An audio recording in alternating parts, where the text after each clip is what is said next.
Aš neatsakysiu į šitą klausimą.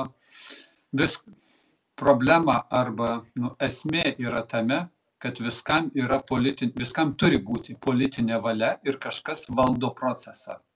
Tai vat jeigu yra valdantieji to proceso, o jie visada yra, vienaip ar kitaip, bet jie yra, jie turi užduoti toną. Kodėl yra vadovas svarbus? Vadovas tą toną ir užduoda visai organizacijai, įstaigai ir taip toliau.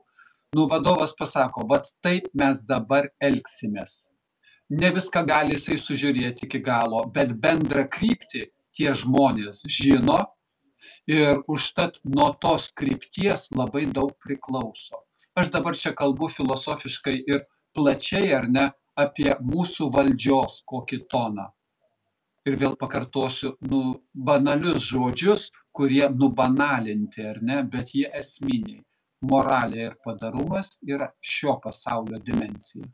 Toks yra tonas. Ir toks turi pasilikti ir būti. Kad jo dabar nebėra, čia kitas reikalas. O aš sakau, toks turi būti ir pasilikti. Toliau.